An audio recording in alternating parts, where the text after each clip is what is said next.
So, I know, very few people had Miguel on their bingo card.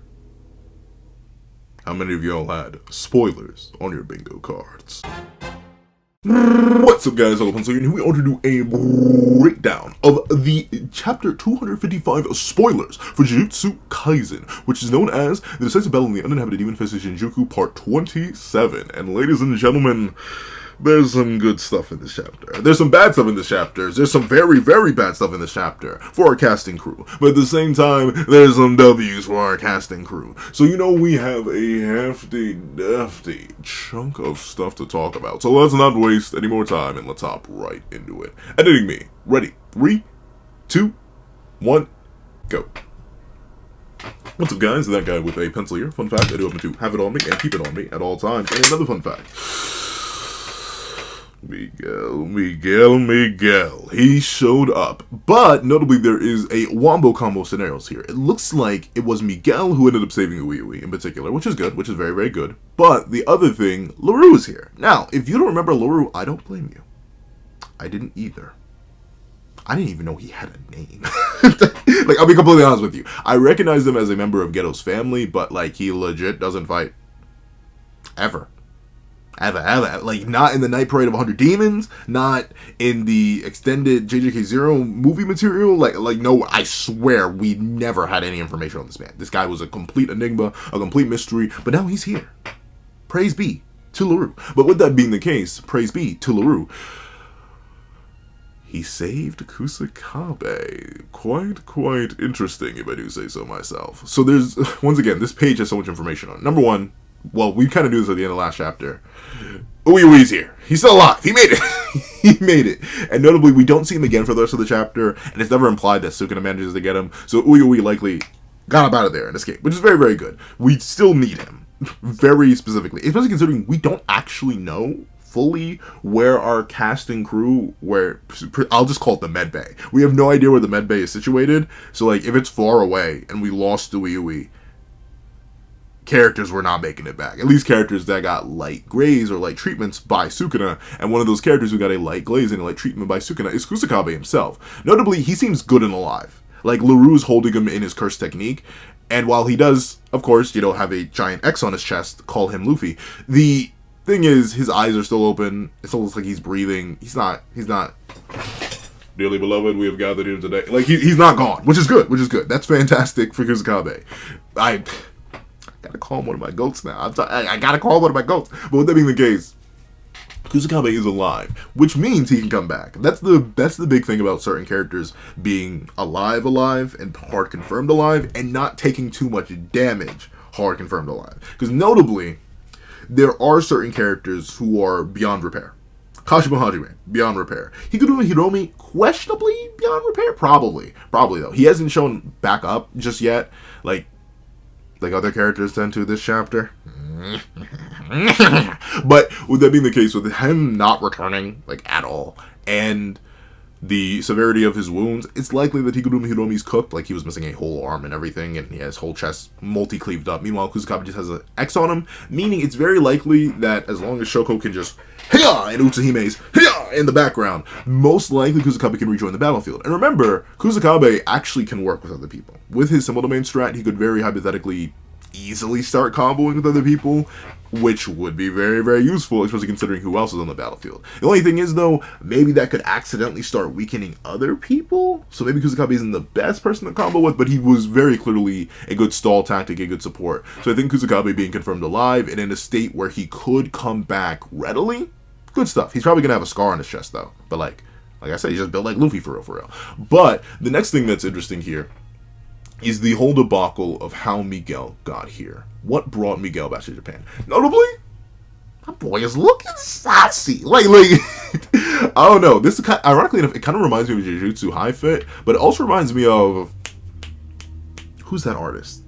I swear I've seen this fit before on a famous artist, a famous Afrobeats artist, but I forget who it is. Their name escapes me right now. But Miguel, he's looking pretty clean. And notably, this reveals that Miguel did in fact need to be convinced. He didn't just come and show up here of his own volition, like he kind of implied at the end of the last chapter. Nah. They had to come. Please. please. He's gonna spread us. He's gonna spread us all over creation. Please, Miguel. They essentially had to come begging for it. But notably, one thing I do like, admittedly, of course, it doesn't. That's the thing about this flashback now. It doesn't necessarily matter too much, but it's good to explain why Miguel's here. His hesitance makes perfect sense. It's the same reason why Kusakabe was 100%, well, not 100%, but he was mostly fine with losing to Sukuna before the merger transfer happened. Because he was like, well, Sukuna, he's a monster. He's a demon, an animal, a creature, a beast. But, like, he's mostly localized. Sukuna doesn't, I mean, notably, what is confirmed in this chapter is that Sukuna's history may have spread a little bit, but that may also just be what they told him about Sukuna. But Sukuna never plagued anybody else. He never left Japan. Like, notably, it appears, especially in the Yorozu flashback, that he was, like, traveling throughout all the provinces. He was having a good time throughout Japan. Nibbling wherever he could nibble. But notably, he didn't move. And with that being the case, Miguel, either knowing that history or just taking a solid guess here, because remember, this takes place in the past, they didn't think the merger was going to be transferred to Sukuna. That was an unexpected plot point. He's just like, why would I bother? What can you do to convince me that I need to come to your nation and risk my life for what? For what? The man that could beat Satoru Gojo, do you know what he did to me? Do you know what Satoru Gojo did to me? For an entire hour, I had to fight that man. He beat the brakes off me. I do not have RCT. I don't have this reverse curse technique you people are talking about. I do not want to fight that man. Which I can't blame Miguel for it, because presumably, yeah, so we're gonna just leave him be. But of course, Ryuta's like, he could come anyway, and that's the big thing, right? And that's the reason why they're so desperate to beat Sukuna right now. If they lose and any of them survive and Sukuna starts healing back up, they've lost. They need to get him now. They don't have a backup Satoru Gojo. That's the only person who could wear Sukuna down to this state, to the point where other people could start wombo comboing on top of him. So they need as many people as they can get. And once again, Miguel, admittedly, while it is a lot of retroactive hype, does have little feats, especially in the anime extension. He's just very, very bulky. And he survived a lot. Of course, that was a black rope, which is likely disrupting Satoru Gojo's technique. But still, he's a strong guy. And heck, if we're bringing out Kusakabe, we gotta bring out Miguel. Gotta bring out whoever we can, gosh darn it. So, of course, getting Miguel makes sense. But also, Miguel's logic here isn't something I can entirely fault him for. Like, why? Why, especially when there's no pay in it, why would I risk it? Why would I risk it all when there's a very high likelihood that this thing won't even come plague me? Remember, the gap between Africa and Japan is Eurasia. Like, the entire supercontinent. Well, is Eurasia considered a supercontinent? I forget. I do not know that's my one weakness in life. Fun fact. Throughout my entire career of education up till now, I am horrible with geography. Horrid. It is a crime. I would get lost in a 2-block area if I didn't have Google Maps. But with that being the case, Miguel's, struggling to be convinced. Especially considering, it was LaRue and Yuta who came to him. Really, bruh? Really? The man who apparently needs my help doesn't even show up to ask for it after he beat the brakes off me? Why would I even bother to help y'all? However, with that being the case, they do logic out, hey, if Sukuna ends up winning, there's a very high likelihood that Kenjaku guy is going to come spread cheeks. And by Kenjaku guy, we mean, that giant curse conglomerate could also come spread cheeks. And even Miguel's I would sooner fight that than Sukuna. If it can beat Satoru Gojo, I would sooner fight that than Sukuna. He's fully locked on that. And I don't blame him. Once again, it's kind of the thing with the cliff. The cliff that was established from the start of the series. I'm going to remind y'all. It's Ryoma and Sukuna. Satoru Gojo. You see everybody else? No? That's right. Because they're not on screen. So, I don't even blame Miguel for just logicking it out right now. He's like, I got a good life here. I'm chilling. I'm vibing. I don't need to worry about that. And honestly, the way you talk about this guy, if he could beat Satoru Gojo, and Satoru Gojo isn't even here to ask, yeah, I think I'll pass on that. Y'all be safe. Y'all be safe. Y'all stay sweet. Y'all stay sweet out there. I ain't really on that smoke. But with that being the case, LaRue was like, all right. Yuta boy, step out. I gotta have a talk with my broski. And he proceeds to sit down and have a talk. And notably, I do like this interaction. Once again, it suffers from what JJK will always suffer with. This is one, admittedly, it's a critique that I can't say is 100% valid, because JJK has had emotional impacts on me that have worked, but JJK is a series that heavily suffers from its pacing in terms of character investment and show don't tell. Due to the lightning, I'm not sure if I came up with this or I stole it from somewhere, but I'm going to say it anyway. Shonen streamlined. That's what it feels like JJK is. It's plot point after plot point after plot point after plot point after plot point, and then once we're even in this fugue state, it's character point after character point after character point after character point, and character on character on character on character. That's what it's been. JJK has been that way since its inception. It is shonen streamlined. I know that sounds crazy considering we're at 255 chapters, and there are series that are shonen series that are like under 200, but still. What I mean is, there are numerous characters in JJK, with numerous histories, numerous backgrounds, numerous character interactions, all these different ties and emotional connections that are all extremely valid. That's what this whole conversation is built off of. It's built off of the connection that Geto built with LaRue, with Miguel, with Nanako, with Mimiko, with the others. I don't remember their names, because they're that relevant to me. And that's the issue. I don't know Geto's family. I don't know the cast and crew. I felt nothing when Nanako and Mimiko got sashimi? I'm not sure. Whatever you do to sushi when you slice it up real fine. I have no idea because I just don't know the characters. And that's just an unfortunate byproduct. That's kind of how the cookie crumbles. It sounds so weird putting it like that. But it is. It's just that way. It's how the cookie crumbles with how the series is paced. So while on a telling level, where I can hear the fact that Miguel was convinced by the need of connection built on the bonds that he built with Suguru Geto's family and his crew and the connections, and I can fully understand the character conflict born here, where Miguel's trying to logic out himself and trying to keep himself in a safe scenario when he knows that this is a risky life or death scenario where he could lose it all behind. Well, not lose it all behind, but leave it all behind, end up getting lost for nothing, essentially, just perishing after a long line of people who perished. But LaRue manages to use the connections that they built over time that allows them to bond this deeply and feel this so that it can finally convince Miguel to come along and help and support. Yeah, but like, I feel nothing because I don't know those characters. I don't know their bonds. And while it's nice to be told about them after the fact, that's, at least in my opinion, it's not the best. It's not the best of writing. I'm a full believer. Now, once again, I say this all the time. Not a mangaka. Not a writer. Working on stuff, but not a writer. Not a published writer. No literary degree anywhere near me. I have no credentials here. But if I know one thing, I do prefer for you to set things up beforehand. If you're going to bring them back and have them make pivotal things for the motivations of characters. Or for plot structure. If you're going to have a major plot point, try and set it up earlier. If you're going to have a major character point, try and set it up earlier. And while this stuff is loosely hinted at, there's a difference between loosely hinting at and establishing.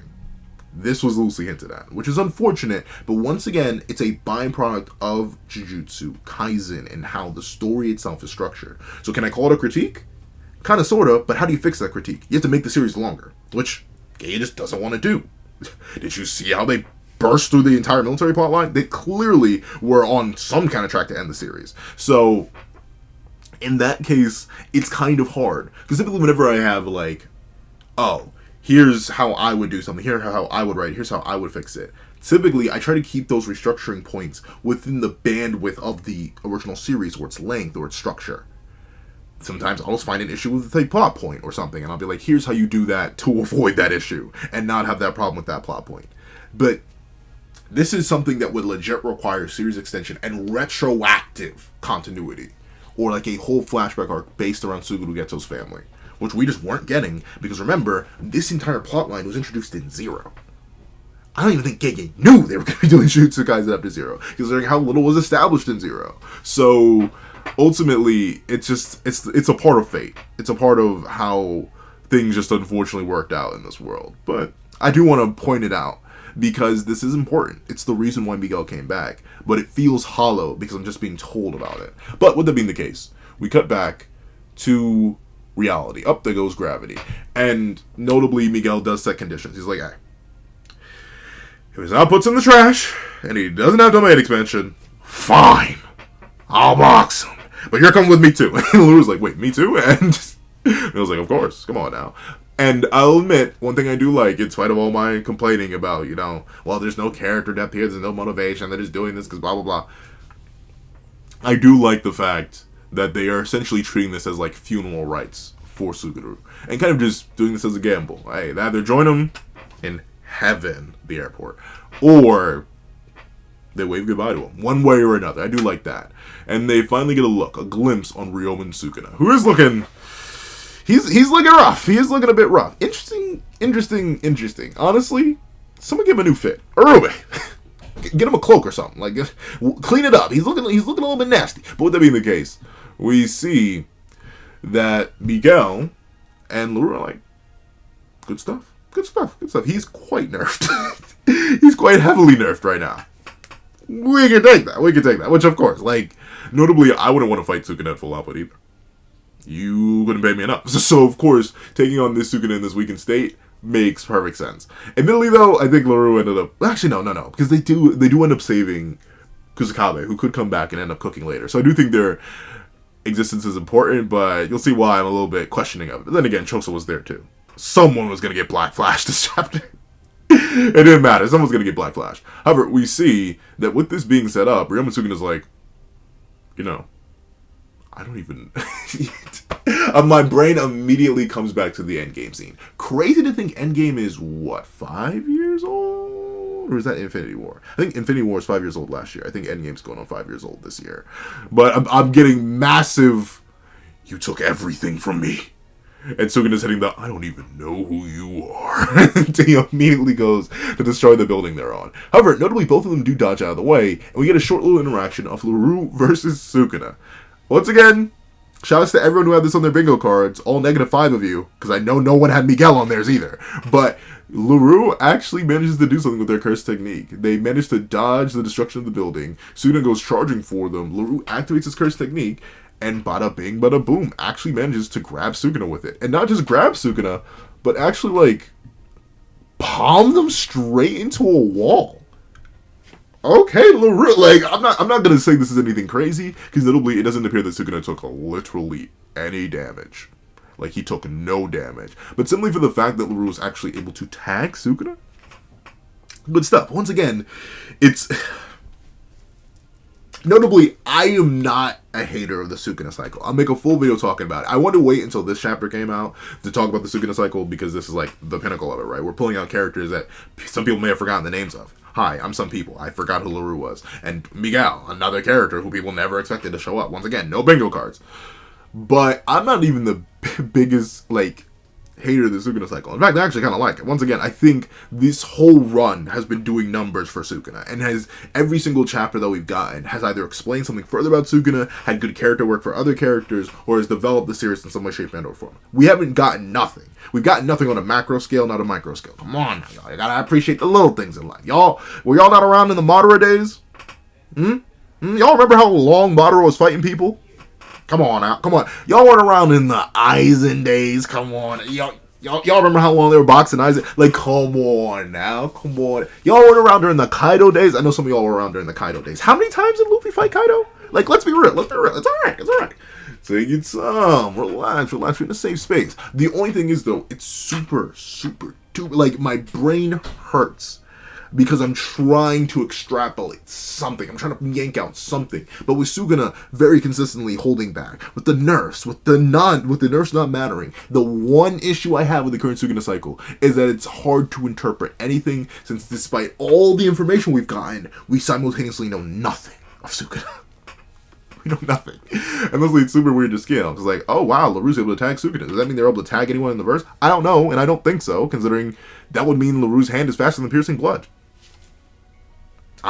Is it really? I highly doubt it, but we don't know. However, we do get to see a certain someone come in and start cooking after Sukuna gets out of the wall.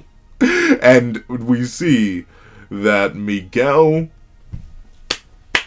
he joins a very, very, very exclusive club. I think it's legit. Him, Maki, and Gojo.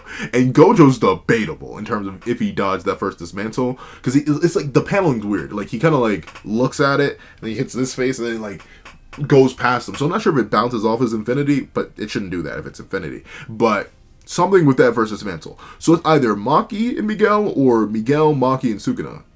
Not, well, obviously Sukuna, but Miguel, Maki, and Gojo, who dodge Sukuna's slashes.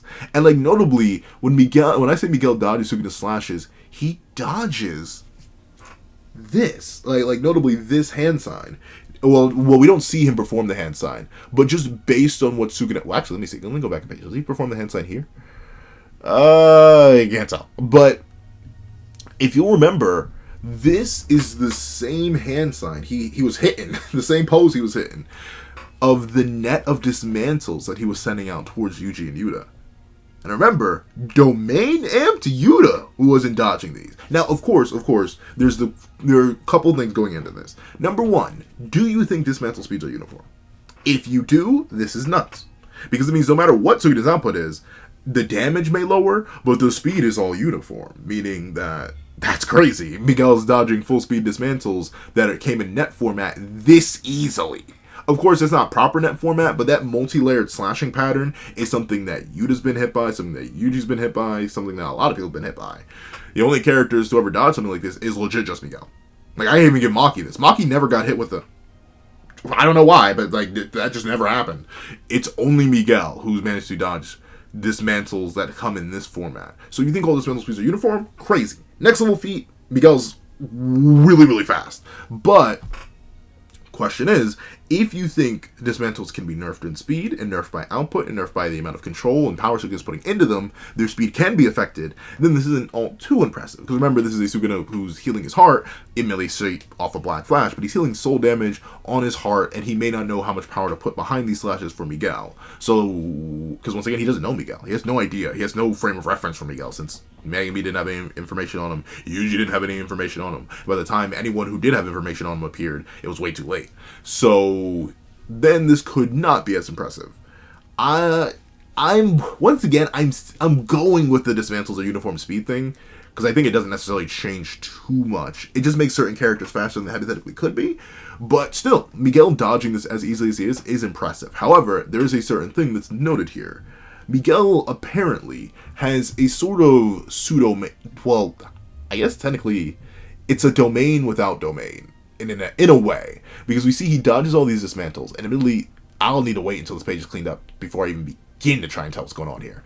But LaRue comes in and essentially ends up getting their life saved by their own curse technique, and apparently their technique is something with the grip. I have no idea what it's actually called. It's a grip jutsu. We're going to call it grip jutsu. He has grip jutsu, and he uses grip jutsu in order to grip real good. And with this crazy giga grip, he's able to make a hand about the size of his body and use it for whatever means and function. The hand itself can be destroyed to no real detriment. It seems like he can reform it without losing too much cursed energy, but he does take 1/10 of the damage that the hand received. Now, does this mean the hand, if it like explodes, like a piece of LaRue will explode? I don't know, and I don't think so. But I think essentially 1/10 of the damage that would have been taken on him, or 1/10 of the damage the attack would have done to him, is applied to him. But notably, that doesn't seem too bad, as he takes pretty much no damage this chapter until the very end.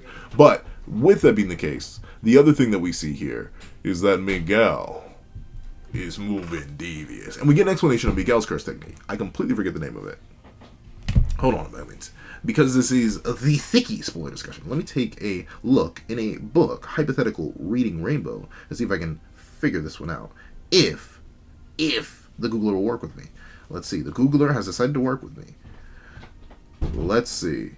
Heart catch. That's it. It had nothing to do with grip. That's LaRue's curse technique. But here we go. Miguel Duel's technique. Hakuna Lana. Song of Exorcism can be prayer or song of prayer. The beat engraved into his body push back curses and increases the strengthening of his physical abilities. Miguel's technique is without a domain, drawing out buffs and debuffs on himself and the opponent. It's convenient, but not all that scary. So, essentially, it's just a universal buff for Miguel and a universal debuff for whoever Miguel is fighting. So, that once again goes into the question. Are those dismantles nerfed? Well, no, they are nerfed. by Sukuna's own lowered output and Miguel, but does that affect their speed? And then, how much of a buff is this? That's the next main question. Is this a 2 times buff, a 3 times buff, a 4 times buff, a 5 times buff, a 10 times buff, a 1,000 times buff? We don't know. We legit just don't know, and we will never know. But Miguel's technique is essentially a solid support technique. And notably, I wonder what the buffs give him. Because honestly, can he just see them? Does he just see the dismantles? Or is part of the debuff that Sukuna receives that his slashes are now visible? And that's why Miguel's able to dodge them so easily. I don't know.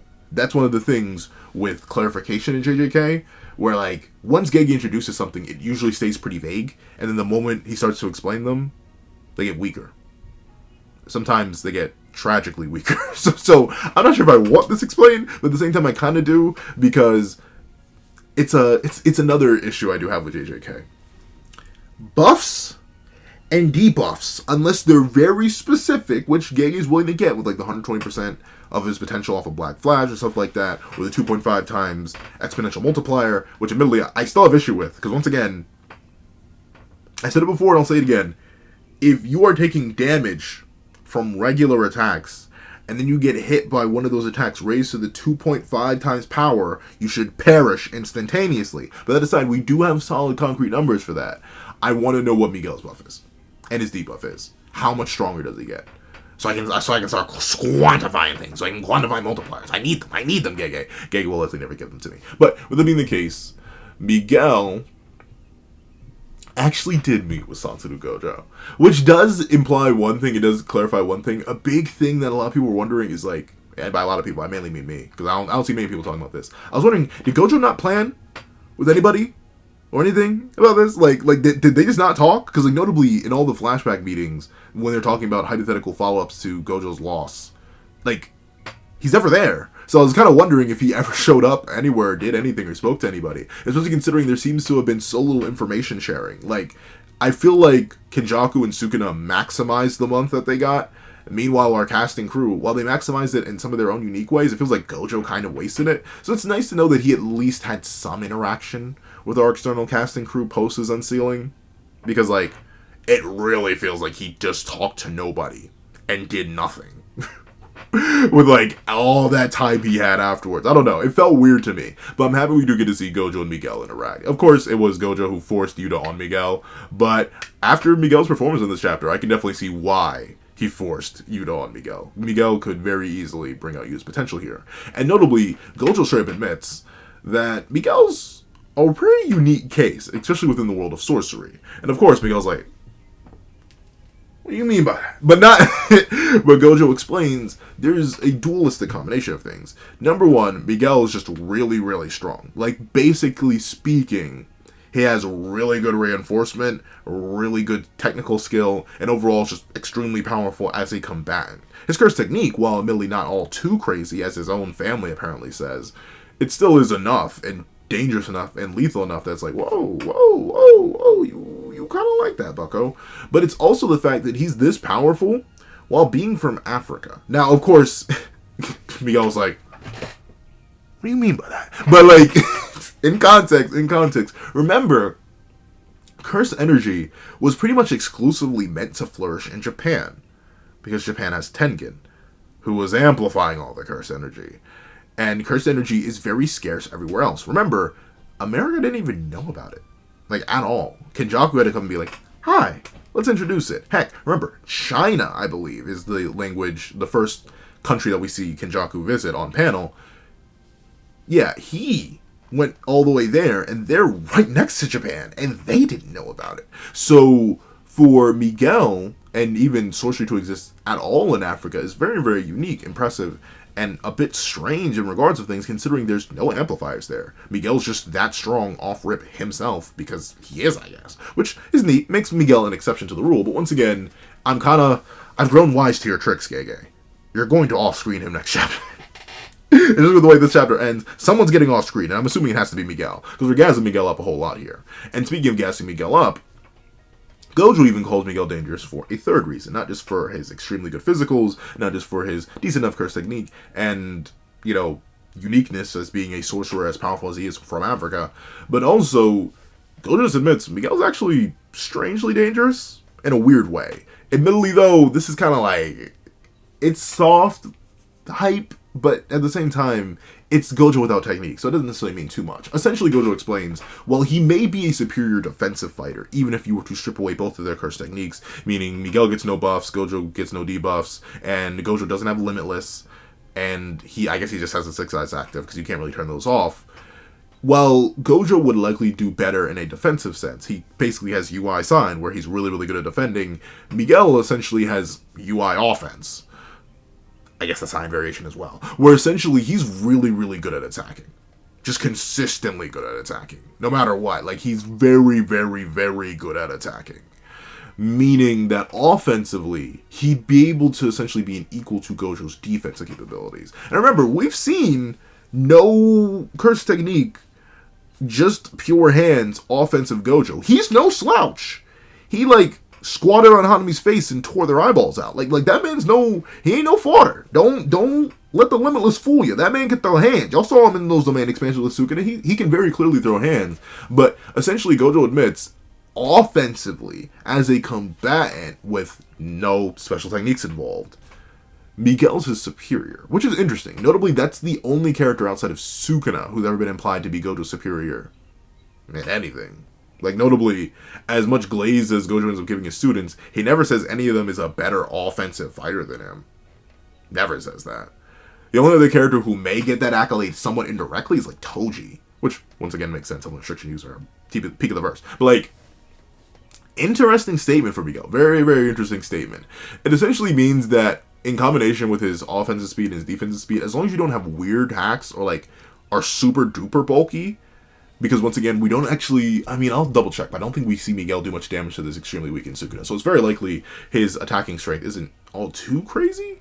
But it essentially means, for the most part, unless you're insanely bulky on like a Yuta Kotsu or Ryu Shigori type beat and anything above, Miguel can do numbers to you. And is very efficient at doing numbers to you. Just don't put him on the defensive. Or at least if you put him on the defensive, he's probably as skilled as Gojo is on the offensive, which is still very, very good. But at the same time, I think Miguel would definitely struggle with any, like, AoE hacks. Maybe not something like Curse Speech, because he has Curse Energy. He could probably just reinforce his ears if he knew about it. But for, like, something on the level like a Granite Blast, Miguel's probably not doing too much against that. Because it covers way too big of an area. I'm thinking of that large-scale Granite Blast that Ryu opened up with. Like, something like that would be bad against Miguel. Something like a Limited Hollow would be bad against Miguel. But then again, I'm trying to think, there aren't necessarily too many, like... Well, this isn't Dragon Ball, where there are a bunch of characters who can just, like, release energy in a max form. I think the only other character who can kind of do something like that is Kashimo, because Kashimo, like, flared his Cursed Energy Aura, which was all electricity. So, stuff like that would probably be pretty effective on Miguel, but in terms of just straight... Mink, he's very, very effective. And we see that this holds true even till now. Because when engaging with Ryoma and Sukuna, he actually manages to outdo Sukuna in close quarters hand-to-hand. Now, of course, once again, I'm going to preface this as I preface with all Sukuna feats, and especially extra with Miguel, even after Miguel dodged all his dismantles, and Sukuna acknowledged that, Sukuna has shown before that he can drastically outstrip his own dismantle speeds. Like we see this with Maki. We see him very explicitly just, "Here, World Slash!" And Maki's like, "That all you got?" And then Sukuna's like, "Oh, that's not all I got." And he Perception Blister immediately. So like, we know he can drastically outstrip his dismantle speeds, but I will give credit to Miguel. He does genuinely seem to catch Sukuna off guard here. Meaning, at least the casual Sukuna he was fighting was not ready to have his wrist grab like a petulant child, notably dragged away. Like, he straight grabs full beefy Sukuna, who's a lot shorter than I thought. I don't know, I thought Sukuna was like 8 feet tall, but he actually was kind of tiny here. But he drags Sukuna's arms away, and then just gut checks him real good. Notably, he doesn't even gut check him, I think. I think he actually straight buries his fist in Sukuna's gaping chest wound. Which makes sense. Once again, you gotta pile on damage to that heart, essentially. You want to essentially make it as difficult as possible. Not just for Sukuna to heal, but also to just function. And what better way to make a man struggle to function than, punching out his heart? I don't know. Do you have any ideas? Let me know. But with that being the case, we see he lands this heart check. Forget a gut check. And he even starts comboing Sukuna while holding him back. Once again, this is impressive, but I still think Sukuna is rather chill, rather calm. he doesn't seem too pressed. In fact, he seems impressed, but not too pressed, which is why it's hard to give Miguel too much insane praise here off this little interaction. And once again, looking at it, while he does heart check Sukuna here, it doesn't seem like he does too much damage, especially if he is heart checking Sukuna. There's already blood pouring out of that wound. Like, I already talked about how Sukuna was looking a little bit rough earlier. It's because he's already, like, gravely damaged there. So if Miguel draws any blood from that, it's like, oh, okay, he's already bleeding, and he turned off his RCT. Like, what am I supposed to really expect? And that's soul damage too, so like he's struggling to heal that in the first place. Like, it's cool, Miguel, but like I can't really give you too many props for this in terms of your AP. It's weird because then buff Kusakabe is apparently stronger than buff Miguel, but that doesn't make sense. I don't know, at least based on their respective narratives. But with that being the case, we see a certain somebody hidden in the shadows. Now, of course, I'm going to turn my mic off and take a sip.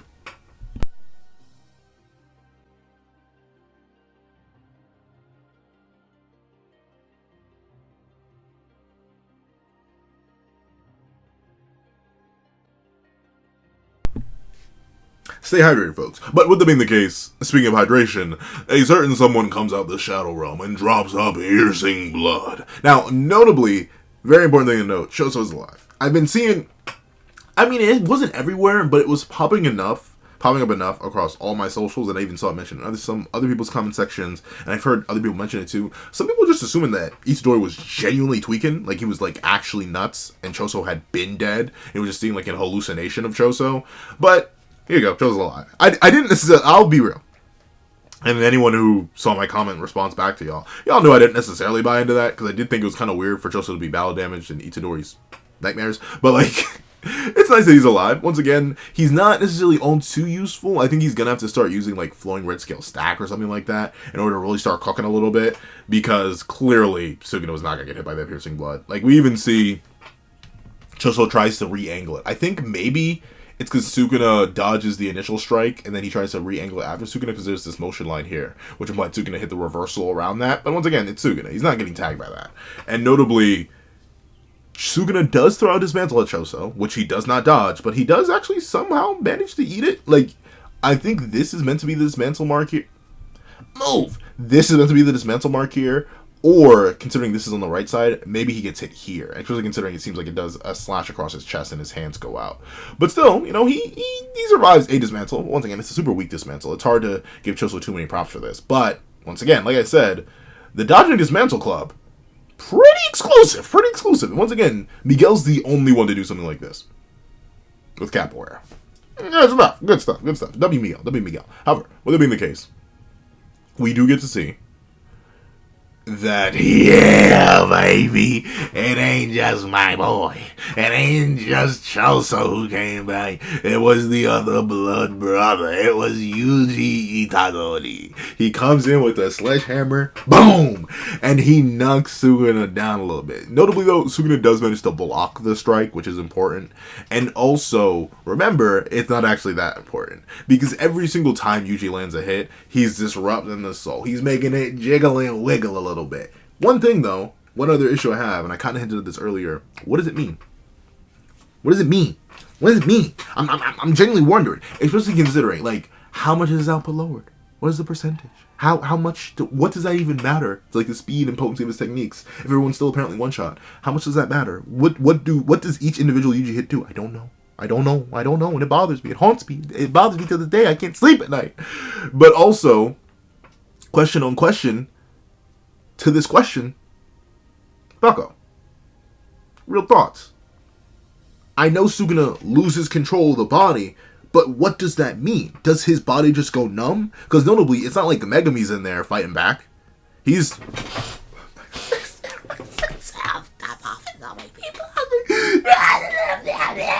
like, he may be just, that felt disgusting, but he may just be like still tweaking inside. I don't think he's taking control back. So like, I'm not exactly sure what Yuji's even doing right now. Like, straight up, I have not a singular clue on this good green earth what Yuji's actually doing. Is it a cool visual to see him just Sukuna over the dome piece? Of course, absolutely. It's amazing. It's buttery. It's scrumdiddlyumptious, if you will. If I had to say so myself, it is quite scrumdiddlyumptious. But outside of the scrumdiddlyumptious part, I'm not really I'm not really sure what this ends up doing in the long run. I do need a bit more quantification or understanding for what Sukuna genuinely loses and like what percentages he loses. Or just what it means. What does it mean? Especially with the Black Flashes happening, how much of Yuji's work is undone and how much does he need to redo? Especially after the end of this chapter. Like, was all of Yuji's efforts for nothing in terms of soul disruption? I don't know. But Yuji is back in the fray, meaning he did figure out what he was missing, he did heal, and he does have crazy cursed energy amounts. Remember, he's been RCTing all day, and he's the one who's been fighting in the most consecutive battles, back to back to back to back, with seemingly no returning to Shoko for external healing. So he's legit just been healing himself, and using all this, and using blood manipulation. So it's very impressive. The one thing I will admit, though, I'm kind of waiting for Flowing Red Scale Stack at this point. Like, where is it? I know he has the fancy arms, but I need Flowing Red Scale Stack. Dog, you clearly need speed buffs and attack buffs and potency buffs. Like, start doping, bro. Like, I know it's rough for people who aren't Choso, but like, it's now or never, bucko. You need to start cooking. However, speaking of someone cooking, of course, they did not have faith. They did not believe in she who was known as the goddess of war. But as they would all bear witness to the one who left it all behind, reincarnated in the flesh of a new goddess, they would all bear witness to Maki Zenin and her overwhelming intensity. She takes Sukuna's arm. She doesn't even get picked up at first. She just swing, takes the arm off. Now, here's the thing though. Here's the thing. Let's even cut to it. Because once again, this is where I go. Look at her. There are multiple things we gotta talk about here real quick. It won't be quick. Number one, I'm gonna do glazing, then I'm gonna do serious talk. So, pardon the glaze, but I have to. I'm sorry. We all have agendas here, alright? Some of your agendas are different from my agendas, but we can all agree there are agendas to be upheld. So let me put my agenda Kaizen on real quick. Number one, Maki takes off Sukuna's arm. Very cleanly, very simply, very nice. Finally, she actually manages to land it. Actually, you know what? I can't actually do too much glazing here. Other than the fact, I can only do defensive glazing here. I can't really do offensive glazing. And we'll get into that when I talk about the realistic part / slander part. Big thing number one. She did seemingly recover from the Black Flash all her own. Unless it ends up being revealed that we picked her up, took her back to Shoko real quick, and Shoko just and then got it back up. Maki just ate a Black Flash from Sukuna, was down for like 5 minutes and got back up. Which is crazy to think about. Because if she truly did that all her own, that means... Because remember, Maki and Toji were already put at the peak of human limits. They can't actually get stronger, especially in the ways that other characters get stronger. They cannot get stronger defensively, nor offensively, really. They can only get better with their skills and their abilities and their perception, which is what we see with Maki. She doesn't get any stronger when she awakens. She just gets a much better perception and understanding of herself in her new body. So, Maki took less damage from a Sukuna Black Flash than she took from a Naoya head-on tackle. What? like, think about that. Because remember, at least in my opinion, Maki hasn't gotten any stronger. I think if anything, she's just gotten more skilled and more prepared mentally. But I don't think she's gotten any stronger because of how Toji and Maki are explicitly set up. They cannot get stronger the way that everyone else does. They are already at the peak of human potential. And that's why Sukuna was so interested and invested in seeing how they compared. Like, the peak of Jujutsu versus the peak of human potential. So, Maki eating that Black Flash and coming back as quickly as she did, presumably with no help. Oh, she's hurt! And honestly, that skyrockets. That's a big thing in terms of her durability. Because how many other characters are eating Sukuna Black Flashes like that and getting right back up? Yuta Okkotsu. Ryu Ishigori. Satoru Gojo. Maybe not Yuji. Probably Yuji, though. Probably Yuji. But, like, it's very, very impressive. However, like I said, it's kind of the only thing I can glaze her on. Thing number one, Maki. I love you, Maki. Maki, I love you. And I get the meta-narrative reason why. I understand. Maki can't do too much. But Maki, I've said it before and I'll say it again. Megami is not worth it. Y'all need to get utilitarian. I hate to say this is, if this ain't the trolley problem, I don't know what is. Maki, you had full capability to bisect this man right now.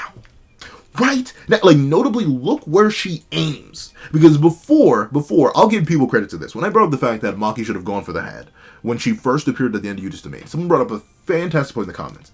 Well, admittedly, it's the same point that was brought up for the Yuta discussion, but kind of the inverse. She went for the heart because it's still very, very important, very, very dangerous. She's trying to save Megami, and she wouldn't miss. Because hypothetically, if she had gone for Sukuna's head, she may have exposed herself. Notably, at least from how it's portrayed when she went and got Sukuna's heart, she grabs the blade in motion and then just thrusts it. She had to no worry about readjusting and swinging or doing anything like that, so there was no time for Sukuna to sense her. She just grabs the blade, thrusts it through Sukuna's heart. That makes sense.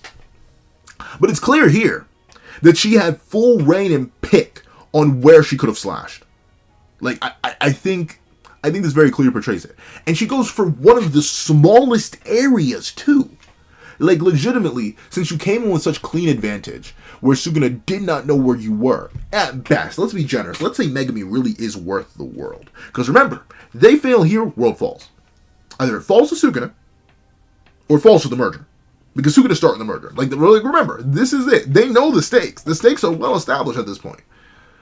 She could have at least taken off this entire section right here. If we're really that determined to save Megami, if Megami's really worth the planet, which he ain't. I have a similar issue with another very popular manga series right now, where I don't think a certain someone that they're currently doing all this extra work for is worth saving for the entire planet, which they're putting at risk. Maki, why not? Like, legit, just aim to the right a little bit more. Take more off. If you can't just bisect, which you clearly could do. I think this arm stub right here is smaller than Sukuna's neck. You see how thick that boy's neck is? You could have easily gone for the head. If we're really just trying to get Sukuna out of here, which we realistically should be at this point. At this point, Megami's not worth saving. He hasn't been worth saving the moment since Gojo fell, but he really isn't worth saving now. Maki, you easily could have gone for the head. You could have gone for here. You could have gone for here. You could have taken off a leg. You could have done so much more. It's just disable him. Honestly, if you're so... And here's the thing. I logistically get why she went for the arm. Because notably, there are a couple things that get revealed here towards the end of the chapter. Number one, it's revealed that the way that Ryomen Sukuna slaughtered Satoru Gojo was by using a binding vow. Essentially, he hard-locked World Slash behind hand signs, seals, and a chant. And pointing, which I guess is just another hand seal, but it's a direction in order to aim it. He locked it behind all that, so the first one could be for free. It's kind of like La Droga de Oro dealers. It's kind of like you get the first hit free, and then they come crawling back for more. You gotta put up that big money. That's how he did against Satoru Gojo. While missing a hand, not having two mouths, being in the worst state ever, he used a binding vow, locking his ult, his pseudo ult, because obviously the main ult is still domain expansion, but the pseudo ult behind those conditions. That's how he did that. So by removing Sukuna's arms, I see the vision here. Can't make any complex hand signs, do any hand seals, can't do anything like that, or maybe even aim, because now he only has one functioning arm. Okay, I see it. Why not take off both? The opportunity was right there, Maki. Or take off his leg too. Like, notably, she hits here, removes his arm. Maki, the whole leg is right. Just disable. I'm straight up like, disable him. In outside of universe, I get it. We cannot have Sukuna take that much damage from Maki of all characters. All my glaze aside, Maki's not that important. I'm just gonna say it. Love Maki. Love Toji. They're not that important. So of course you couldn't do the damage. But in universe, I cannot fathom the logic of why she didn't take more. She took like a bare minimum off his arm too. She literally took his forearm. Maki, you had all this juicy scrumbling up his bicep right here. And remember, Maki's the one who can do the most consistent sticking damage easily. Because even Sukuna admits, I don't know how to... What the I gotta seal this. Like, he doesn't know how to do it as effectively as regular RCT. So Maki, I'm gonna say it, and I know this is gonna sound so crazy, but just to show you, while my agendas run deep, they don't run that deep. I'm more than willing to call out characters being a little bit foolish. I'm gonna say it. I'm gonna say it. But Maki kind of fumbled here, which hurt. It hurts so much because I'm happy with her getting a hit in, but once again, next bit of slander, this perpetuates the Maki sneak narrative. The Toji sneak narrative. They aren't good in 1v1s. They're only good when they're sneaking people. Because notably, she does abuse the fact that she's imperceptible. And that Sukuna was busy being distracted and fighting other people in order to get this slash off. Just like she pierced Sukuna's heart while he was off guard. Removed Sukuna's arm while he's off guard. Meanwhile, when she had the 1v1, she doesn't tag him. Well, she tags him. She does tag him. She does drop kick him through a building and then proceed to, like, body bag a pillar and knock her through that. And, you know, she does some numbers of Sukuna. But, like, in terms of serious damage, in the 1v1, Maki just doesn't do it. Which hurts. It hurts. Like, it does bother me. Don't get me wrong. Once again, I'm a big Maki meat muncher. 100%. Get billion, million, trillion, nonillion %. But that does hurt. My agenda's getting so much damage. I can feel it in my bones. And now the agenda's down. But hey, be like that when it be like that. Especially when it be like that. But speaking of it be like that when it be like that, especially when it be like that, Yuji Todori begins to feel hope. He's like, yes, we're doing it. We're in a great spot right now. With his arms gone, he can't world slash. He can't extend. I can feel it. Victory. We're here. At this point, we're doing it for you. Of course, Yuji, the moment you start feeling hope, bucko, the man lands another black flash. Bro really said, hey, LaRue, you're looking quite fodder, bucko, and lands a whole black flash on him. And remember, as if you didn't, the chapter will tell you, Satoru Gojo regained his RCT output after the second black flash. Hey, we're cooked, y'all. Yeah, we're cooked. We're cooked. We're in trouble. So, yeah, that's it. Sukuna lands another black flash at the end of the chapter and has restored his RCT output. So, those arms are coming back. That heart is coming back. Sukuna's coming back. So, I think it's finally time we bring up a certain immortal gambler. However, all that aside, I hope you guys enjoyed this full discussion. I can't wait to see y'all in the main review. I have a couple more things I want to talk about, but I want to wait until the chapter is actually translated. I don't have to leap back and forth between two separate pages to determine certain things. Overall, AW chapter, once again, a bunch of character returns, a bunch of character discussion, a bunch of character analysis, more character writing. Once again, I'm enjoying this section of the story. I know a lot of people are thinking, oh, JJK's falling off, oh, JJK's whack, oh, he doesn't know what he's doing. I like it. But of course I'm biased. But what do you guys think? Please let me know in the comment section down below. Also, if you made it all the way to the end of this video, please leave King in Black. Actually, nah, I think King in Black is fine. I don't have to put the, but King in Black is fine. Drop that all the way down below. I do thank you so much for watching. Continue to leave a like, share, comment, and subscribe. And make sure you hit that little notification bell so you don't miss out on any videos that come to the channel. Also, I do happen to have a Patreon down below where you can support me for as low as $1 monthly. Things like exclusive videos, early content, and more. You also then become a member of the channel for as low as $3 a month to get the same perks and more. So those perks will include the live reaction to this very chapter, along with ad-free variations of all my videos. And if you become a $25 patron or a $25 member, you can order whatever video you want, including, well, now, if you want to make a one-time donation or request a shorter video or a girthier video, you can click the Ko-Fi link down below. Now, I thank you so much for watching once again, and I hope you guys have a wonderful day. This is Zach with the Pencil, writing off.